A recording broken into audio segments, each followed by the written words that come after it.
आइए शुरू करें वो शो जिसका नाम है प्राइम एट 4, प्राइम टाइम की हर न्यूज अपने ऑप्टिमम डोज के साथ। बहुत स्वागत है आपका। नमस्कार, मैं हूं दिनेश गौतम। पहले आपको दिखाता हूं आज प्राइम एट 4 में खास क्या है। आज आप देखेंगे बंगाल कांड पर देश में उबाल, जनता पूछ रही है सवाल कब मिलेगा निर्भया को इंसाफ। आज प्राइम एट 4 में खबर यह भी कि बांग्लादेश में हिंदुओं पर अत्याचार, दिल्ली में नारी शक्ति की हुंकार, नूपुर शर्मा का भी हुआ दीदार। पूरी खबर ब्यौरे के साथ आपके सामने।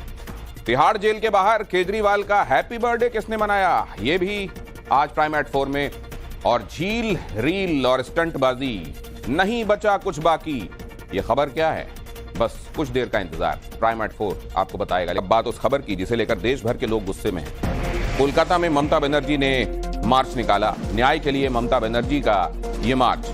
एमएलएज और एमपीज के साथ सड़क पर उतरी ममता बनर्जी।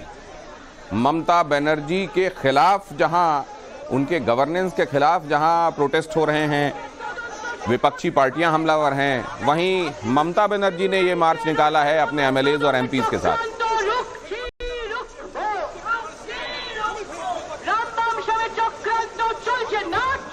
आरजीकर मेडिकल कॉलेज के सामने बीजेपी का प्रदर्शन भी हुआ। बीजेपी ने मांग की कि ममता बनर्जी इस्तीफा दें।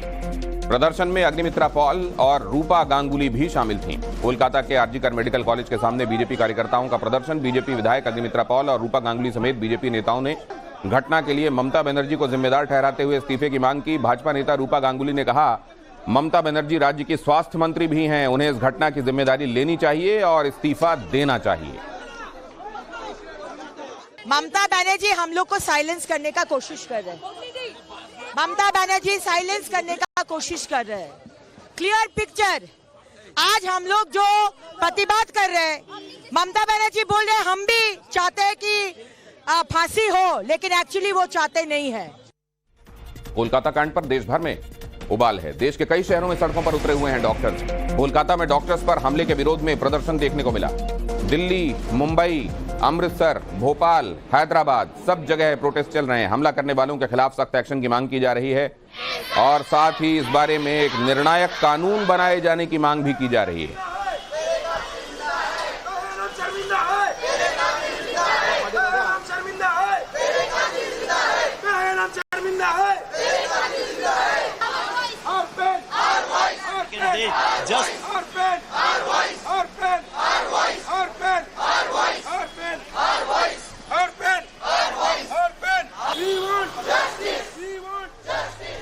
कोलकाता जहां यह घटना हुई वहां प्रोटेस्ट की तस्वीरें। दिल्ली देश की राजधानी, मुंबई आर्थिक राजधानी, हैदराबाद देखिए, दक्षिण हो या उत्तर या पूर्व या पश्चिम, भोपाल देख लीजिए, बाकी के सारे ये सभी तस्वीरें आपके सामने बताने के लिए काफी हैं कि ये गुस्सा देशव्यापी है। अब ये किसी एक जगह की घटना को लेकर कोई लोकल रिएक्शन नहीं रह गया है।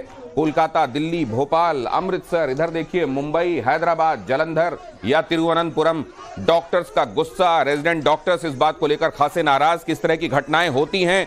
कुछ दिनों के लिए धरना प्रदर्शन प्रोटेस्ट होता है लेकिन निर्णायक कुछ नहीं होता। इस बार वो कह रहे हैं कि जब तक इस बारे में कुछ ठोस नहीं होता, कुछ कंसोलिडेटेड नहीं होता, तब तक हम अब इस हड़ताल को जारी रखेंगे। देश भर के अस्पतालों में डॉक्टर्स के विरोध प्रदर्शन से ओपीडी सेवाओं पर बुरा असर पड़ रहा है। दिल्ली के लेडी हार्डिंग हॉस्पिटल में डॉक्टर्स भी सड़क पर हैं। प्रदर्शनकारी डॉक्टर से हमारे संवाददाता गौरव श्रीवास्तव ने बातचीत की। तमाम डॉक्टर्स का जो स्टाफ है, जिनमें महिला डॉक्टर्स हैं, हेल्थ केयर जो हमारे स्टाफ हैं, वो सभी आपको यहाँ पर नजर आ रहे हैं। और देखिए ये जिस तरह से कोलकाता में महिला डॉक्टर के साथ हैवानियत हुई, उसके खिलाफ यहाँ पर जस्टिस मांगते हुए और हम एक है का नारा लगाते हुए तमाम डॉक्टर जो है यहाँ पर आप देख रहे हैं बड़ी संख्या में मौजूद है। और आप देखिए इनके हाथ में जो बैनर्स हैं, don't tell me how to dress, tell them not to road. और बार बार यही मुद्दा जो है वो लगातार उठता है। तमाम डॉक्टर्स से हम बात भी करते हैं और लगातार जिस तरीके के मामले आ रहे हैं, अब आप लोग किस तरह की मांग को लेकर आगे बढ़ रहे हैं? सबसे पहले तो हमें उन्हें जस्टिस दिलाना है जिसके साथ ये गलत हुआ, और दूसरा हमारा सीपीए एक्ट के तहत है। तो सबसे पहले तो हम जस्टिस के लिए लड़ रहे हैं। जब तक उसको इंसाफ नहीं मिलेगा तब तक हमारी ये मांग चलती रहेगी। Thank you. आपको क्या लगता है ये रेप, इस तरह की बलात्कार की घटना दिखती क्यों नहीं है? मानसिकता में बदलाव नहीं नजर आता है? पहली बात तो विमेंस के लिए कोई सेफ्टी है नहीं। हमारे हॉस्पिटल में भी हम देखते हैं कि कोई सेफ्टी नहीं है यहाँ पे। सेफ्टी के साथ साथ जरूरी है कि लोगों की मानसिकता बदली जाए। वो मानसिकता तभी तो बदलेगी जब ऐसे क्राइम होने के ऊपर इंस्टेंटली इंसाफ मिलेगा। अभी ये इंसिडेंट हुए भी 6 दिन हो गए हैं, अभी तक कोई इंसाफ नहीं हुआ है। राम और वाम वाले बयान पर भारतीय जनता पार्टी ने ममता पर अटैक किया है। गिरिराज सिंह का बयान है, ममता ने भगवान राम का अपमान किया है। बंगाल में अन्याय रूपी ताड़का का अंत होगा। जेडीयू ने भी ममता बनर्जी के बयान की निंदा की है। कोलकाता के मेडिकल कॉलेज हिंसा के मामले में ममता बनर्जी ने कहा था कि तस्वीरें देख लीजिए, ये राम और वाम का काम है। বহিরাগত কিছু রাজনৈতিক লোক যারা বাংলায় অশান্তি করতে চান, বাম এবং রাম, তারা একত্রিত হয়ে এই গন্ডগোলটা করেছে। ममता बनर्जी कहती है माँ, मानुस और माटी बंगाल, लेकिन ममता बनर्जी सत्ता के मद में इतनी चूर हो गई है, माँ माटी मानुस को तो भूल ही गई, अब भगवान श्री राम को भी गाली देना शुरू कर दी। हम सीबीआई से ये अर्जी करते हैं कि ममता बनर्जी को इंटरोगेट किया जाए, क्योंकि उनका जो रोल है इस केस में ये बहुत संदेहजनक है। उनको इंटरोगेट किया जाए। ऐसे में दूसरे के ऊपर आरोप प्रत्यारोप लगाने की बजाय पश्चिम बंगाल की मुख्यमंत्री इस बात को सुनिश्चित करें कि सीबीआई जांच में किसी तरीके का कोई विघ्न, कोई बाधा नहीं हो, किसी तरीके से भी एविडेंसेस के साथ कोई भी टेम्परिंग नहीं हो। प्राथमिकता मुख्यमंत्री जी की ये होनी चाहिए, ना कि आरोप प्रत्यारोप लगाने की। पीड़ित परिवार को इस वक्त न्याय चाहिए। ममता बनर्जी के बयान की जितनी भी निंदा की जाए उतनी कम है। वो मुख्यमंत्री जैसे महत्वपूर्ण पद के योग नहीं बची, उनकी नारी संवेदनाएं मर चुकी। यूपी के सहारनपुर से खबर, सरसावा नगर पालिका दफ्तर में मारपीट हुई। वजह क्या थी? नगर पालिका चेयरमैन का दफ्तर अखाड़ा क्यों बन गया? नगर पालिका चेयरमैन पर अपने करीबियों को सफाई नायक बनाने का आरोप लगा कि उसने अपने लोगों को यहां डिपार्टमेंट में अलग तरीके से चिन्हित करा के उन्हें सफाई नायक घोषित करा दिया। इसी बात को लेकर चेयरमैन के समर्थक और विरोधी आपस में भिड़ गए। बवाल इतना बढ़ा कि हाथापाई, गुत्थम गुत्था होने लगे। तस्वीरें देखिए।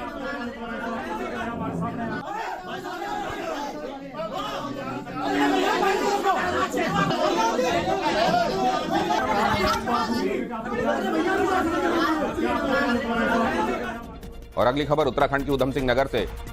नर्स के साथ बलात्कार के बाद हत्या का खुलासा हुआ है। यहां पुलिस ने आरोपी को राजस्थान से गिरफ्तार किया है। पोस्टमार्टम रिपोर्ट में नर्स से रेप, गला दबाकर हत्या की पुष्टि हुई है। 30 जुलाई से गायब बताई जा रही थी ये नर्स और 8 अगस्त को ये शव मिला। यूपी के बिलासपुर से नर्स का शव बरामद हुआ था। और यहां देखिए आरोपी आपको इस काले नकाब के भीतर दिखाई दे रहा है, जिसे राजस्थान से पकड़ा गया है। उसने ये देखा अकेली रोड पर सुनसान जगह पर डिब्डीबा में महिला जा रही है, पीछा करता हुआ गया। उसका जो वासना की मतलब इसमें आकर और लूट करने के इरादे से उस महिला को घसीटते हुए गाड़ियों के पास ले गया। उसने बहुत प्रोटेस्ट किया। महिला ने इसको लात मुक्का सब कुछ मारा। तो तब जाके इसने उसका सर पटक के उसका उसी का चुन्नी होता है, उस स्कार्फ बोलते हैं ना, जो महिलाएं जो ऑफिस में काम करने के लिए यूज करते हैं, तो उसी का स्कार्फ से उसका गला घोटा, बर्बरता रूप से गला घोटा, उसको बलात्कार किया। इस प्रकार ब्रूटल रेप करके मर्डर को अंजाम दिया। तो इस वारदात को हमने इसका पूरा कड़ी से कड़ी मिलाते हुए विक्टिम को अक्यूज को ट्रेस आउट करने के बाद इस घटना का सफलतापूर्वक हमने अनावरण कर दिया है। और आगे आपको दिखाने वाले हैं बांग्लादेश में हिंदुओं पर अत्याचार, दिल्ली में नारी शक्ति की हुंकार। लेकिन उससे पहले फर्जी आईपीएस कैसे हवालात पहुंचा, जरा देखिए। पुलिस गिरफ्त में दिख रहा शख्स शातिर ठग है। फर्जी आईपीएस ऑफिसर बनकर ठगी को अंजाम देता था, जिसे सूरत पुलिस ने धर दबोचा है। होटल में शेयर दिलाने के नाम पर लाखों रुपए की ठगी कर चुका है। नकली आईपीएस अधिकारी बनकर गांधीनगर पासिंग की इनोवा कार में घूमता था। फिलहाल पुलिस ने आरोपी को गिरफ्तार कर 5 दिनों की रिमांड पर लिया है। उससे पूछताछ की जा रही है। खुद को महाकाल का सबसे बड़ा भक्त साबित करने को महाकाल लिखे और त्रिपुंड बनकर निक्कर पहनकर पहुंचे दर्जन भर से अधिक श्रद्धालुओं के शॉर्ट्स उतरवाए गए। उन्हें कड़ी फटकार लगाई गई। इसके साथ ही दोबारा ऐसे कपड़े न पहनने की हिदायत दी गई। मंदिर के पुजारी ने कहा कि इस प्रकार के कपड़े पहनने से धार्मिक भावनाएं आहत होती हैं। ऐसे लोगों को मंदिर में एंट्री नहीं दी जाएगी। देश भर में डॉक्टर्स हड़ताल पर हैं और इसका खामियाजा मरीजों को भुगतना पड़ रहा है। दिल्ली के आरएमएल अस्पताल में मरीज परेशान हैं, तीमारदार चक्कर काट रहे हैं। नर्सिंग स्टाफ के हड़ताल पर जाने से लोगों में गुस्सा है। पंजाब में एनएचएआई की कई परियोजनाओं पर ग्रहण लग सकता है। केंद्र सरकार ने पंजाब सरकार को पत्र लिखकर इसकी चेतावनी दी है। दरअसल पंजाब में पिछले कुछ दिनों में जालंधर और लुधियाना में ठेकेदारों के साथ मारपीट और धमकी देने की घटनाएं हुई। अब केंद्रीय परिवहन मंत्री नितिन गडकरी ने सीएम भगवंत मान को पत्र लिखा है, जिसमें पंजाब सरकार को चेतावनी दी गई कि प्रदेश में कानून व्यवस्था को ठीक रखें, नहीं तो परियोजनाएं कैंसिल कर दी जाएंगी। 70वें नेशनल फिल्म अवार्ड्स का आज अनाउंसमेंट किया गया। इसमें मनोज बाजपेयी और शर्मिला टैगोर की फिल्म गुलमोहर को बेस्ट हिंदी फिल्म चुना गया। कांतारा ने बेस्ट एक्टर और बेस्ट फिल्म के लिए अवार्ड अपने नाम किए। फिल्म के लिए ऋषभ शेट्टी बेस्ट एक्टर चुने गए। प्लेबैक सिंगिंग कैटेगरी में ब्रह्मास्त्र के लिए अरिजीत सिंह ने अवार्ड जीता। पिछले साल बेस्ट एक्टर का अवार्ड फिल्म पुष्पा के लिए अल्लू अर्जुन को मिला था। और अब खबर बांग्लादेश में हिंदुओं पर हो रहे अत्याचार की। इस पर भारत में प्रदर्शन जारी हैं। बांग्लादेश में हिंदुओं पर हो रहे अत्याचार पर पूरे देश में आक्रोश है। दिल्ली में नारी शक्ति मार्च निकला और इसके जरिए विरोध प्रदर्शन किया गया। मंडी हाउस से जंतर मंतर तक ये मार्च निकाला गया। बड़ी तादाद में इसमें देखिए आप लोग शामिल हैं और ये पूरा इलाका भगवा झंडों से पटा हुआ था।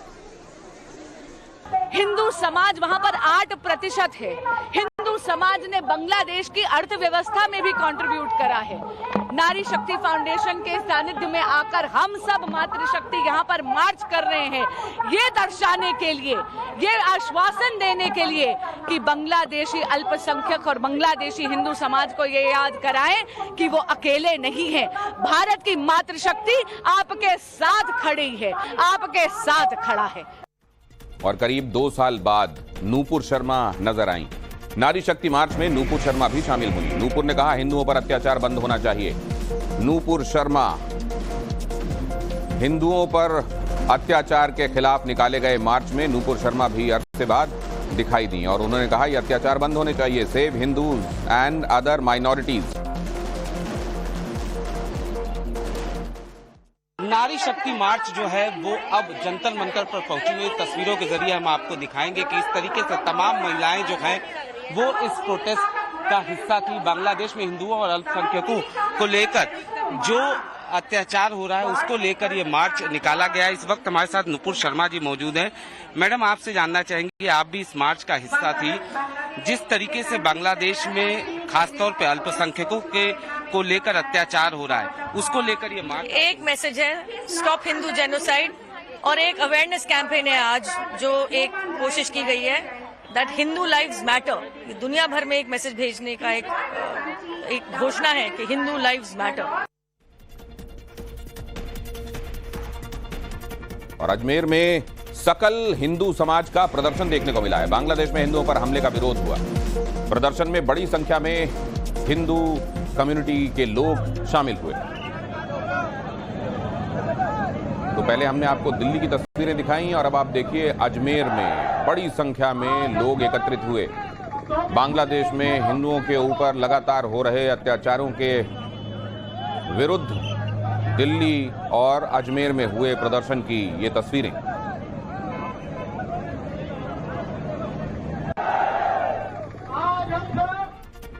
और आज अरविंद केजरीवाल का जन्मदिन है। वो तिहाड़ जेल में बंद हैं, लेकिन तिहाड़ के बाहर अरविंद केजरीवाल का जन्मदिन मनाया गया। तिहाड़ के बाहर आम आदमी पार्टी कार्यकर्ताओं ने केक काटा। केजरीवाल की फोटो रखकर केक काटा गया। यहाँ पर प्लान किया था कि तिहाड़ जेल के अंदर जाएंगे और अरविंद जी का हम जन्मदिन मनाएंगे कि सिक्योरिटी रीजन की वजह से हमारे को परमिशन अंदर नहीं दी गई। हमने फिर तय किया कि हम गेट के बाहर ही अरविंद जी का जन्मदिन मनाएंगे और यहीं पर केक काट के सेलिब्रेट करेंगे। तो सारे कार्यकर्ता आप देख रहे हो तो पूरी दिल्ली से आए हैं और यहाँ पर अरविंद जी को एक मैसेज देना चाह रहे हैं हम तिहाड़ गेट के बाहर से कि सर आप बहुत जल्दी हमारे बीच में होंगे। केजरीवाल तो जेल में है, लेकिन बिहार के बाहुबली अनंत सिंह जेल से बाहर आ गए।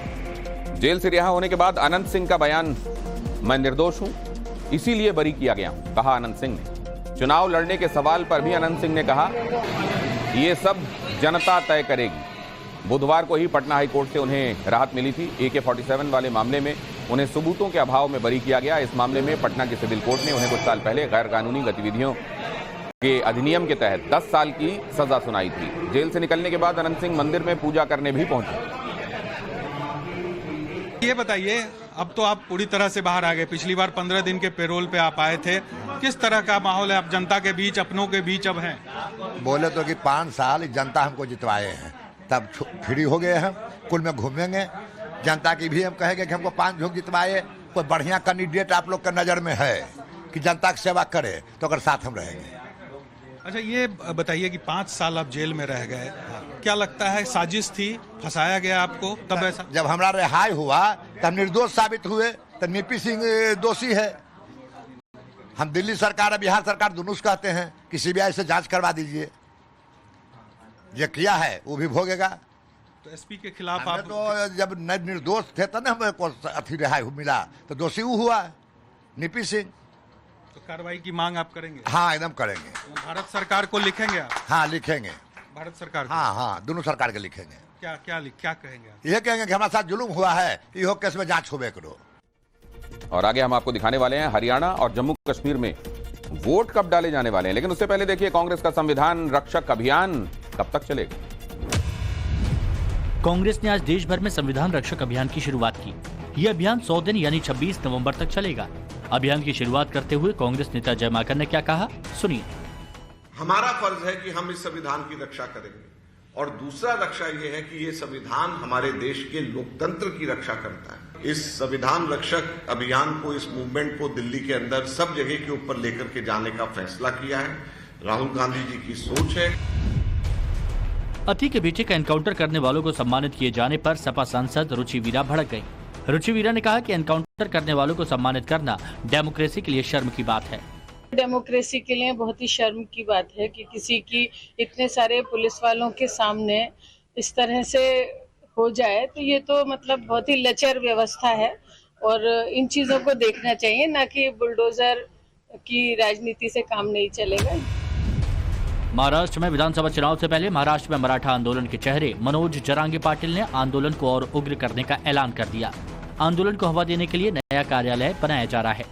बताया जा रहा है कि यही वो दफ्तर होगा जिसका काम जोरों शोरों से शुरू है और यही अब मराठा आरक्षण का केंद्र बिंदु होगा। इससे पहले यहाँ से तकरीबन 10 किलोमीटर दूर अंतरावली सराठी नाम की जो जगह थी, उस जगह से पहले मनोज जरांगे पाटिल अपने आंदोलन को, अपने अनशन को अंजाम देते थे। यूपी के सीएम योगी आदित्यनाथ ने पूर्व प्रधानमंत्री अटल बिहारी वाजपेयी की पुण्यतिथि पर आज उन्हें नमन किया और राष्ट्र के प्रति उनके योगदान को याद किया। सीएम योगी ने कहा कि स्वर्गवासी अटल जी ने आधुनिक भारत की नींव रखी थी। 3 बार देश का पीएम बनने के साथ ही उन्होंने भारत की राजनीतिक अस्थिरता को दूर किया था। सीएम ने कहा कि अटल जी हमारे बीच नहीं है, लेकिन उनकी स्मृतियां, उनकी कविताएं और भारतीय राजनीति के उनके सिद्धांत हमें नई प्रेरणा प्रदान करते रहेंगे। और अगली खबर, प्राइमेट 4 हरियाणा जम्मू कश्मीर के चुनाव का ऐलान हुआ। जम्मू कश्मीर में 3 चरणों में चुनाव होंगे। जम्मू कश्मीर में 18 सितंबर को पहले फेज की वोटिंग होगी, 25 सितंबर को दूसरे फेज की वोटिंग होगी। जम्मू कश्मीर में 1 अक्टूबर को तीसरे चरण का मतदान कराया जाएगा। 18 और 25 सितंबर, 1 अक्टूबर ये वोटिंग की डेट्स हैं। हरियाणा में सभी सीटों पर 1 अक्टूबर को वोट डाले जाएंगे। जम्मू कश्मीर और हरियाणा के नतीजे 4 अक्टूबर को पता चलेंगे। और देश के पूर्व प्रधानमंत्री और बीजेपी के दिग्गज नेता अटल बिहारी वाजपेयी की आज पुण्यतिथि है। इस मौके पर प्रधानमंत्री नरेंद्र मोदी, लोकसभा स्पीकर ओम बिरला समेत कई जानी मानी हस्तियां उनकी समाधि स्थल सदैव अटल पहुंचकर उन्हें स्मरण करती दिखाई दी। पूर्व प्रधानमंत्री अटल बिहारी वाजपेयी की पुण्यतिथि पर उनकी गोद ली हुई बेटी नमिता कौल भट्टाचार्य सदैव अटल स्मारक पहुंची। यहां उन्होंने पुष्पांजलि अर्पित करके अपने पिता को श्रद्धांजलि दी। अटल बिहारी वाजपेयी का निधन 16 अगस्त 2018 को दिल्ली में हुआ था। आज ऐसे महान शख्सियत, महान राजनेता, राजनीति के अज्ञात शत्रु, भारत रत्न पूर्व प्रधानमंत्री श्रद्धेय अटल बिहारी वाजपेयी जी की पुण्यतिथि पर मेरा उनको कोटि कोटि नमन। देश की राजनीति में को एक नई दिशा और दशा देने वाले अटल बिहारी वाजपेयी जी का जीवन हमें हमेशा प्रेरित करता रहेगा। अटल जी हमारे धरोहर रहे हैं और अटल जी की एक एक बातें हम लोगों के लिए जीवन में और राष्ट्र के लिए प्रयुक्त है, उसको फॉलो करना चाहिए। उनकी पुण्यतिथि है, उनको श्रद्धांजलि पूरा देश देता है। जो उनके कर्म रहे देश के लिए, सभी लोगों के लिए, वर्गों के लिए उन्होंने काम किया, उन्हें याद करें। और इंडियन स्पेस रिसर्च ऑर्गेनाइजेशन की EOS-08 सैटेलाइट लॉन्च कामयाब रहा। पर्यावरण और आपदा के बारे में सटीक जानकारियां जुटाने के लिए यह सैटेलाइट छोड़ी गई है। सुबह 9:17 पर इसे छोड़ा गया। ये सैटेलाइट पृथ्वी की ऑर्बिट से बाहर करीब 475 किलोमीटर ऊपर स्थापित की गई। 1 साल तक ये काम करती रहेगी। EOS-08 सैटेलाइट का मकसद एनवायरनमेंट, वेदर और किसी भी तरह की कैलामिटी को लेकर वक्त रहते जानकारी देना है। इससे पहले इसरो ने 15 अगस्त को लॉन्चिंग की तारीख तय की थी, फिर इसे 1 दिन के लिए टाला गया था। सभी तंत्र सामान्य रूप से कार्य करते हुए I have not talked much about the design features of SSLV. It is a much more simpler design compared to a regular rocket. It uses more cost-effective inertial systems. The entire navigation process is different. So the entire architecture and design of SSLV is entirely different than the regular liquid based rockets. Though he placed the satellite, the precision was slightly an issue. So we solved all the problem, made 2 successful missions and completed the development program. और आगे आपको दिखाएं